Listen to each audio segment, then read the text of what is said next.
Hi, I'm a Forester here. Today I want to talk about tactical knives. That's a subject that I haven't talked about in a YouTube video before. I like all kinds of knives, but just recently my purchases have been more on the upper end of this scale, and the last two purchases was an Almar Eagle Ultralight and a Spyderco Police. I haven't done reviews of those, but I thought this would be a good time to go ahead and just talk about tactical knives in general, my views on them, and why I'm interested in these type of knives before I do the reviews. And I'm planning to purchase a couple of more knives on this upper end also. There are some attributes that make up good tactical knives. And I want to start with just asking you a question. Of the knives that I've shown you right here out of my collection, which ones would not be tactical knives? Okay, they range from the Menundi to the Blur, and all the way over here, the largest one, to the Spyderco Police. Answer A might be all of these are tactical except for the Menundi. I can easily understand that. Answer B might be all of the knives are tactical except for maybe the Menundi and the slip joint pocket knife, and I can understand that. But as Cajun Blaze says, the answer is really not A, not B, but C, y'all. And I'm still here. I'm not going to end the video. But the answer, I think, is C, and that's all of these knives are tactical, so none of the above. In an emergency, I think I would not hesitate to use any knife in my pocket as a last-ditch attempt to defend myself in an attack.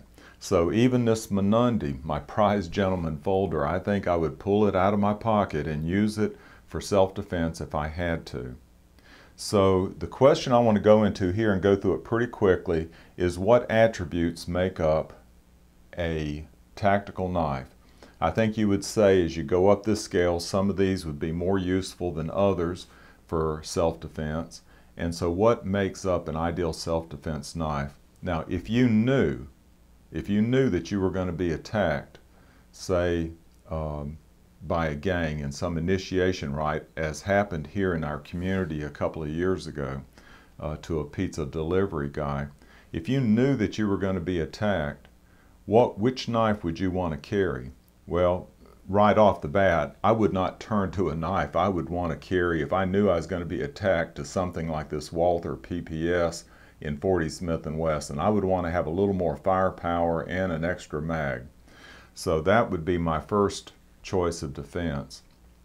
And the pizza delivery guy did have a gun on him, even though it went against their company policy. He lost his job, but he saved his life. So I would hope that I'd have a gun. But if I did carry a knife also, which knife would I want to carry that day? And that's what I want to go over here. And these are in order of importance to me. They may not be your order of importance, but I've given us a little bit of thought, and these are the factors that I would look at in choosing a tactical knife. Number one, it would have to have a locking blade. So that would automatically rule out this slip joint, this Remington slip joint. So I'll take that out of the picture. That would be ruled out. I don't care what kind of locking mechanism at this point it would have, but it would have to have a locking knife, no slip joints. Another factor is it would have to have a clip.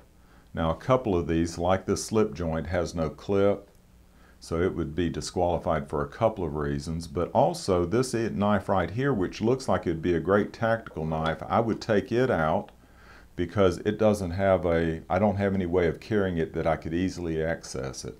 Now I could rig something up, but right now I don't have a way of carrying that. So anything without a clip I wouldn't carry. You know, this Bradley Kimura looks pretty mean, and I imagine there are ways to carry it that would make it convenient, but right now I don't have a way of carrying this, so I would take it out of the mix also. So number one has to be a locking blade. Number two has to have a clip. Then let's get at what I would say is the category that would disqualify most of these knives, and that's the blade length. Now, to be honest, I would have no problem defending myself in an emergency with this Spyderco Tenacious or any of these knives on the table. But if I was purchasing a knife just for tactical purposes, I would want a knife that had at least 3.5-inch blade. and that's the cutting edge, not the total blade length. So there's only really 3 knives here that make that cut, and it's these 3 right here, and I'm giving the Chris Reeve Sebenza a little bit to make 3.5. It's just a hair short of 3.5. So these 3 make that cut. The rest of them are under 3.5 inches. They'd be great in self-defense probably, but if I'm buying a tactical knife specifically for that purpose, I'm going to be looking at 3.5 inches or more. Okay, the next thing is weight, and weight doesn't disqualify many knives in my point of view. The heaviest knife on this table is the Spyderco Police, and it's 5 ounces, and I can carry that with absolutely no trouble.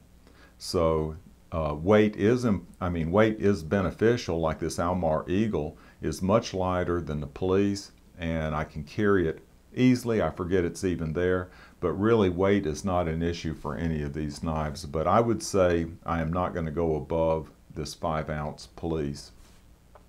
The next category is blade shape, and this is one, I think you know what I mean, but it needs to be pointy. It needs to be more of a dagger type blade, but it also needs to have a little belly. And so I'll do a review of this and I'll go into more detail, but that is almost a perfect shape for what I have in mind. Okay, the 6th category is the grip. Now some people would call this traction. I'm going to call it just a good grip, because some of these don't necessarily have a lot of traction or jimping, but they do have a finger choil, and I'll use this as an example. It has a finger choil. You can get a good grip, although it doesn't have any traction up here. So it's a little bit slick, and this material, the micarta, is slick.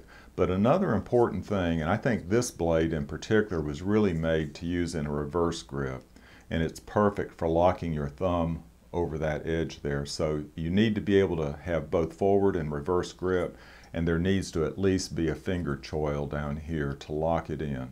So it doesn't necessarily have jimping, although jimping is beneficial. This Police, for instance, has jimping up here, jimping below, and you can hold it in several grips, both forward and reverse. Okay, that's 6 categories. The 7th category, and these are less important, but 7th category is easy deployment. Now, we see a lot of people talking about flicking their knives and practice flicking their knives, and I can flick this Police, for instance, but just like that, because of the camera angle and all, it was a little hard to do. You know, if you flick a knife really fast, it's a fraction of a second, but this is slow deployment here, and that was maybe a second. I think that's perfectly fine, and I would rather do something that's dependable on the deployment rather than flick and maybe flick the knife and not get a perfect deployment.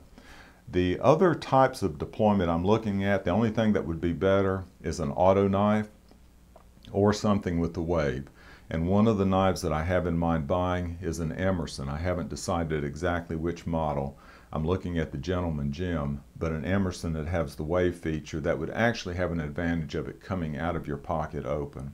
I think that would definitely be beneficial. And then the last category I've come up with is quality construction. And all of these knives have quality construction, so that wouldn't rule out any single knife on the table. But if you're going to depend your life on the knife, you want a quality knife. And fortunately, we've got some excellent knife makers that we buy knives from, and every one of these is quality construction. So there you have it. That's 8 categories that I would look for in purchasing a tactical blade, a dedicated tactical blade. And with a dedicated tactical blade, I would hope that I would never use it, but I would maintain a sharp edge and would not use it for utility tasks. It would be dedicated for tactical use. I could always carry other knives, and we have plenty of EDC knives that we could carry for opening letters. This would be an emergency self-defense tool that I'm talking about. So there you have it. I hope you'll stay tuned in the short future for a review of this Almar Eagle Ultralight. Then I'll do a review of the Spyderco Police, and I'm planning to order an Emerson, possibly the Gentleman Jim, that would go in this same list here shortly. Y'all take care. Have a good day.